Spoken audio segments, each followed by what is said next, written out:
Assalamualaikum warahmatullahi wabarakatuh. Welcome back to English lesson. So, how are you today, everyone? I hope that everyone is doing great. Okay, so in this occasions, we will continue our lesson.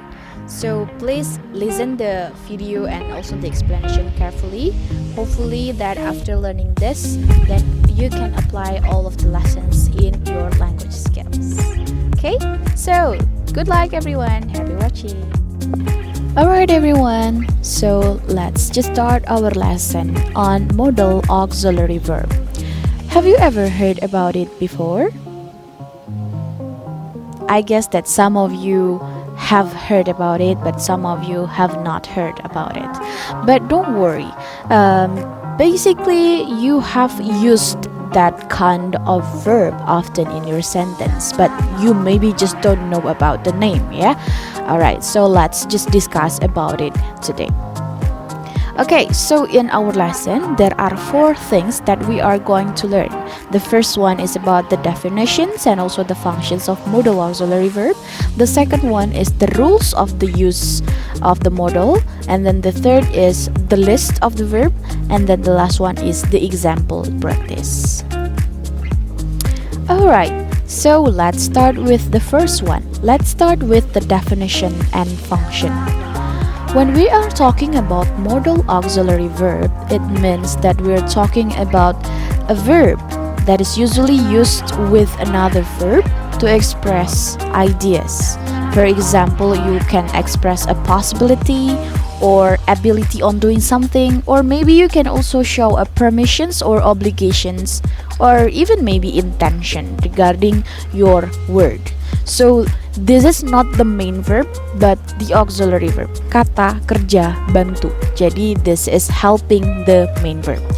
And when do we need to use this? Why do we need this? Actually, what's the functions? If we can see that from the function here, we use modal auxiliary verb to shift the meaning of the main verb they modify.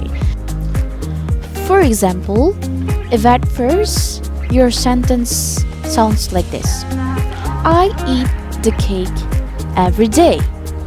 So in this sentence, the meaning is only showing a habit that this person is eating every day.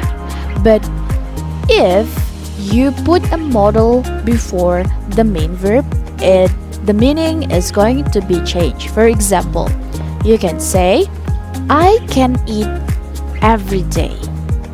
So the second sentence means that this person is showing the ability to eat every day. So the fact is not only about eating, but also about the ability on the eat itself. Okay, clear? Okay, very good. So let's continue to the second part, which is about the rules of using modal auxiliary verb. There are several rules that you need to know when you would like to use modal auxiliary verbs in your sentence. The first one, you have to pay attention on the use of the verb. After the modal, it always uses infinitive verb. Do you still remember about infinitive verb? Yes, that is the verb one or verb base that you do not change it into anything else. You do not add anything. You do not change the form into another verb, right? For example, I can say I can eat every day. So eat is the infinitive. Okay? And the second one, you cannot use to between the modal and infinitive verb. For example, you cannot say like this: I can to eat every day. It's not correct, but the correct one is I can eat every day. Except if the modal auxiliary verb already have to. For example, I can say I have to eat every day. So to here is not the additional of to, but it is in one package with have to. Clear? Okay, and then the third one is that you cannot add anything in the infinitive verb. After the modal, it always use in an infinitive verb. For example, you cannot add an s, you cannot add ing, you cannot add an ed, something like that. So for example, it is not possible for you to make a sentence like this: I can eating every day. No, it's not correct. Or maybe I can or she can eat every day. No, it's not correct. The correct one is that I can eat every day, she can eat every day. So the verb is the same. Correct? Clear. The last one is that if you'd like to make a negative sentence, so what you need to do is that you just need to add not in between the modal and the infinitive verb. And if you'd like to make an interrogative sentence, you just need to put the modal in the beginning of a sentence. For example, if I can say that the positive sentence is I can eat every day, and then for the negative I cannot eat every day, and for the interrogative can I eat every day, something like that. Clear? Alright, let's move to the third part of this lesson, which is about the modal auxiliary verb list. Here is the most important one. Okay, so from the start, let's start the first with can or could. I bet that you have used this modal very often in your sentence, but basically there are lots of meaning inside can or could, right? So here are some of the functions if you would like to use can or could. Okay, let's see the first one. If you'd like to show an ability, you can use can or could. But if you'd like to show a present general ability, you can use can. But if you'd like to show that this ability is in the past, then you have to use could. For example, if you are saying right now, I can speak Arabic, so it means that right now you have the ability to speak Arabic. But if you say that I could speak Arabic when I was a child, then it means right now you are no longer capable to speak Arabic because you were only capable to speak Arabic when you was a child. Clear? Okay, the second one, you can also use can to ask for permissions, but it is more in the form of informal way. For example, if you would like to borrow a pen from your friends, you can say, can I borrow your pen please? Can I sit here please? Or something like that. But if you would like to ask for permissions in a more polite way, for example, you talk to your teacher or your parents or maybe an older person than you, then you can use could. For example, could I use your bathroom please? Could I borrow your car please? Could I enter the room please? It seems like that. And the answer is, yeah, it's quite similar, yeah? The answer, yes you could, yes you can, no you cannot, no you could not. Okay? Beside of permission, you can also use this to show request. For example, you can use can to request on something. For example, you can say, can you help me please? Can you bring me this bag? Can you draw me a picture, for example? Or you can also request something but more politely, then you can use could. Could you pass me the salt please? Could you lend me some money? Yeah, okay. And besides of those three things, there are also possibility. Yeah. Here you can say it can get very cold there at night, so it shows the possibility maybe it get very cold at night. But if you'd like to say a possibility in the past, then you can also use could, but with another element. Here another element is have plus past participle, or we known as verb 3. For example, you could have broken your leg, but in the present right now, he is not having his leg broken. Yeah, it's only the possibility but happened in the past. For example, you could have eaten your cake yesterday, but in fact it is not, but that is possible in the past. Okay, besides that, you can also use this to offer someone. For example, you can say, can I carry your bag for you? Can I help you please? For example, or you can use could to give a suggestion. So, for example, if the person asks, what should we do in the weekend? And then you can also say, we could go to the movies if you like. Suggestions, but also still showing the ability. Yeah? Okay. And the last one is also the form of negative one. Yeah? Cannot. So if you are using cannot, so it means that something it is not possible or not allowed. For example, you can say, you cannot smoke in this room, or you cannot go to the party. You have no the ability of going to the party. Okay, something like that. Or maybe you can also use conditional sentence, but in conditional sentence we haven't learned about that, so we will skip this part. We will learn this on the grade 11. Well, the next one is may and might. Maybe some of you are quite confused on using may or might, but basically may and might can be interchanged without a significant difference in meaning. Yeah, it's quite similar, but however, might often implies a smaller chance of something happening. Yeah, the chance of happening is smaller if you use might compared to may. Okay, let's see how can we use may and might. The first one, you can use may and might to show about possibility. Yeah, if you'd like to say that something is possible in the present or in the future, then you can use may or might. For example, it might rain later, so take an umbrella. It might be dangerous.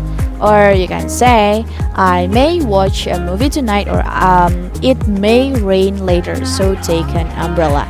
But if you compare to this, it might rain later, so take an umbrella, with it may rain later, so take an umbrella. The possibility is bigger when we use may compared to might. Okay?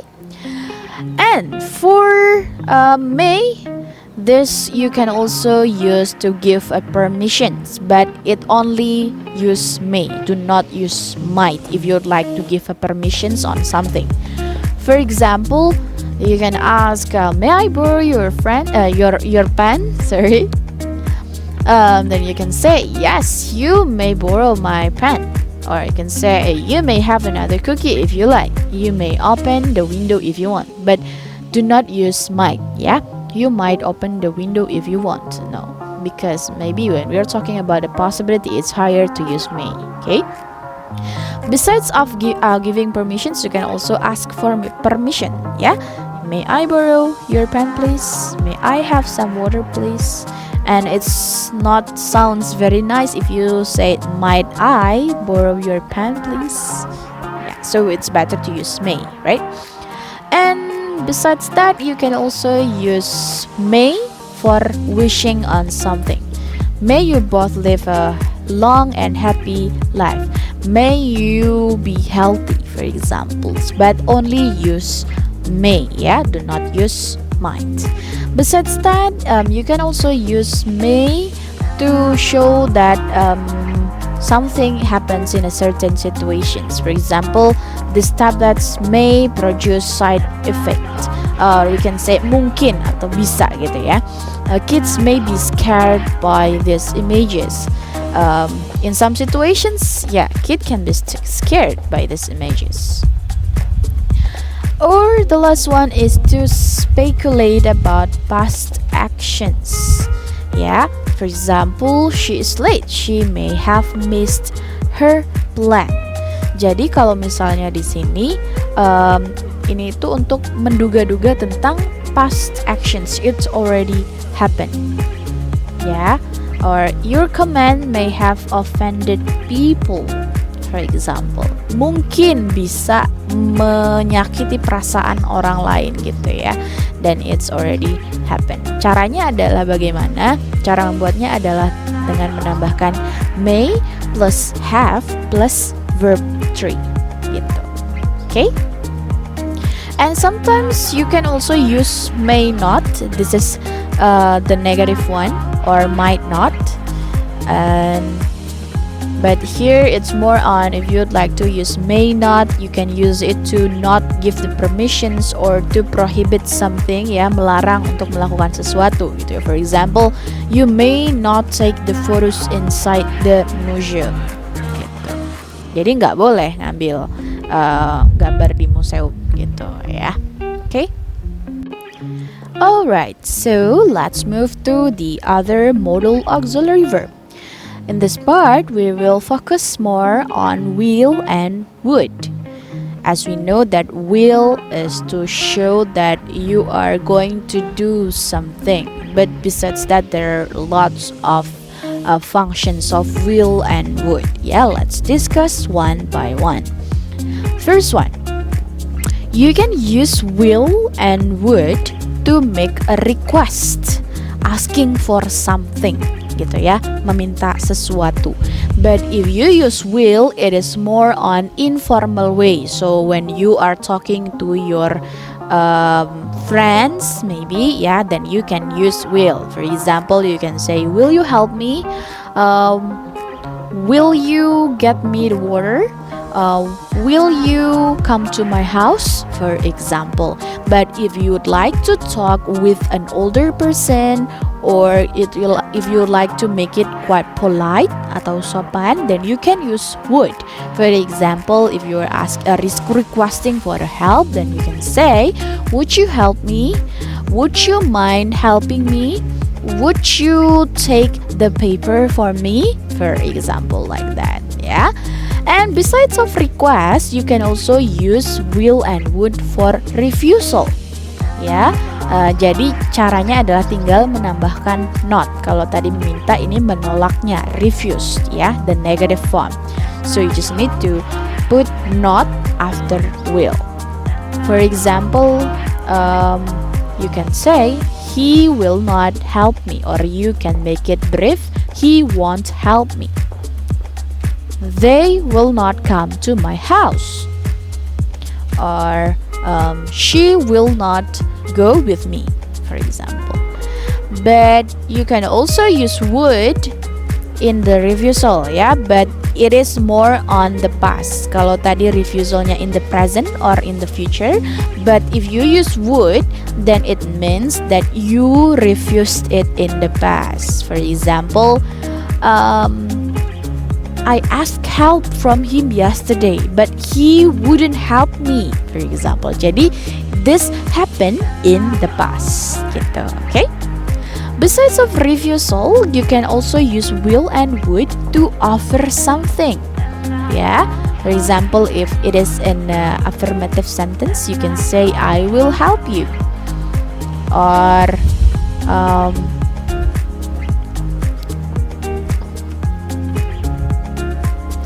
Or maybe you can also say, I'll bring you the bag, for example. Jadi ini langsung in the present and in the future, but directly helping this person.